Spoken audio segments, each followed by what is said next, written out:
소설을 읽어본 적이 있으십니까? 만약 우리가 반전이 담긴 소설을 절반 정도만 읽고 덮는다면 어떻게 될까요? 아마 그 사람은 책에 담긴 내용, 그 이야기를 정확하게 파악할 수가 없을 것입니다.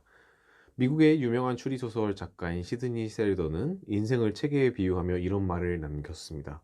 일찍 책장을 덮지 말라. 삶의 다음 페이지에서 또 다른 멋진 나를 발견할 테니. 때론 답답하고 지루하고 불편하게 느껴지는 우리의 삶도 실은 기막힌 반전을 향해 나아가는 중일지도 모릅니다. 오늘 말씀에도 그 기막힌 반전을 경험한 한 사람이 등장합니다. 바로 요셉입니다. 요셉은 아버지 야곱의 사랑을 가장 많이 받는 아들이었지만 자신을 시기하고 질투하는 형들로 인해서 옆나라 애굽으로 팔려가게 되었습니다. 하지만 그곳에서조차 억울한 누명을 쓰고 옥에 갇히는 신세가 되었습니다. 여기까지만 보면 요셉의 인생에는 어떠한 반전도 없을 것만 같았습니다. 하지만 그런 요셉을 포기하지 않고 지켜보고 계신 분이 계셨습니다. 바로 하나님이십니다. 하나님께서는 요셉에게 기막힌 일을 연출하셨습니다. 요셉이 갇힌 옥에 애굽의 왕 바로의 최측근이었던 두 신하가 갇히게 된 일이 있었습니다. 그리고 그들은 한날 각기 다른 꿈을 꾸게 되었습니다. 그 이야기를 들은 요셉이 그들의 꿈을 해석해 준 것입니다. 한 사람은 옥에서 풀려나 바로의 신하로 복귀하고 다른 한 사람은 죽음을 면치 못하게 된다는 것이 요셉의 해석이었습니다. 요셉의 뿌리대로 한 사람은 다시 바로의 신하의 자리를 되찾았고 다른 한 사람은 사형을 당하게 되었습니다. 어쩌면 여기에서 요셉은 자신의 인생의 반전이 일어날 것이라고 생각했을지도 모르겠습니다. 하지만 그것은 오산이었습니다. 요셉의 말대로 옥에서 풀려난 사람은 요셉을 까맣게 잊고 말았습니다. 무려 2년 동안 말입니다. 하지만 하나님께서는 요셉을 위해서 계속해서 일하고 계셨습니다.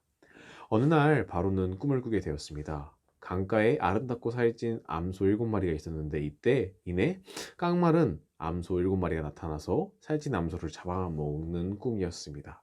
바로는 이어서 또 다른 꿈을 꾸었습니다. 한 줄기에 무성하고 잘 여문 이삭 7개가 나 있었는데 그리고 그 뒤를 이어서 야이고 마른 이삭이 나오더니 무성하고 잘 여문 이삭을 삼켜버린 것입니다. 바로는 사람들을 불러 어떠한 꿈인지 물어봤지만 그 누구도 이 꿈을 해석할 수 없었습니다. 그때 옥에 갇혔던 바로의 신하가 요셉을 생각해냈습니다. 요셉은 바로 앞으로 불려왔고 그 꿈을 해석하게 되었습니다. 그 꿈은 7년 동안 전에 없던 풍년이 있겠지만 그 후 7년 동안에는 끔찍한 흉년이 닥친다는 내용이었습니다. 바로의 꿈을 해석한 요셉은 신임을 얻고 애굽의 총리라는 높은 관직에 오르게 되었습니다. 이것만 해도 요셉의 인생에 엄청난 반전이 일어난 것일 텐데 여기에서 끝이 아니었습니다. 요셉이 꿈을 해석한 대로 큰 흉년이 닥쳐오자 흉년을 대비한 애굽에는 식량이 풍족했지만 요셉의 가족이 살고 있는 가나안은 그렇지 못했습니다. 그러자 요셉의 형들이 애굽으로 곡식을 구하러 오게 되었습니다. 요셉은 자기에게 엎드려 곡식을 구하는 형들을 한눈에 알아봤습니다. 자신을 이곳 애굽으로 팔아 노예 생활도 모자라 죄인 생활까지 하게 만든 형들이 지금 자신 앞에서 엎드려 있는 것이었습니다. 정말 기막힌 반전이었습니다. 요셉은 형들뿐 아니라 아버지 야곱을 비롯한 모든 가족을 애굽으로 데려왔습니다. 그리고 바로에게 그들을 소개시킨 후 그의 허락을 받아 애굽에서 살도록 했습니다. 형들은 이 일이 굉장히 기쁘면서도 한편으로 총리가 된 요셉이 자신들을 벌하지 않을까 굉장히 두려워 떨었습니다. 그러나 요셉은 이렇게 말했습니다. 두려워하지 마십시오. 내가 하나님을 대신 하기라도 하겠습니까?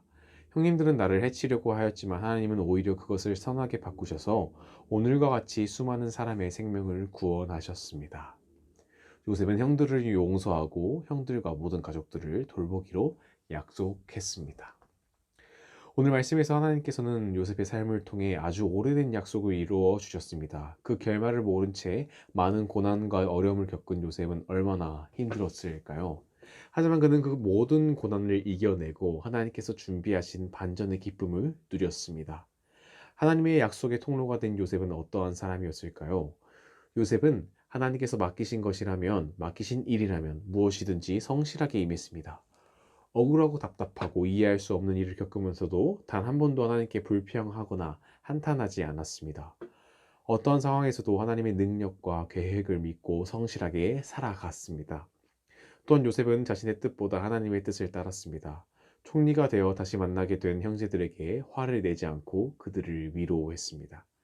자신과 형제들을 향한 하나님의 놀라운 뜻과 계획을 이루길 원한 요셉은 형제들에게 복수하기보다 용서와 화해를 선택했습니다. 요셉은 언제나 하나님의 뜻을 따르는 사람이었습니다. 오늘 배운 요셉의 삶을 기억하며 요셉처럼 하나님께서 주신 능력을 내 뜻이 아닌 하나님의 뜻에 따라 올바르게 사용하도록 합시다. 우리를 향한 하나님의 약속이 이루어지기까지 하나님의 뜻을 따라 성실하게 살아가는 성도님들 되시기를 바랍니다. 기도하겠습니다. 하나님 오늘 반전이 있는 요셉의 삶을 통해 저희가 어떻게 살아가야 할지에 대해서 알려주신 참으로 감사합니다. 저희들의 인생을 허락하신 하나님의 큰 뜻을 생각하며 요셉처럼 하나님의 뜻대로 살아갈 수 있도록 도와주시옵소서. 예수님의 이름으로 기도드립니다. 아멘.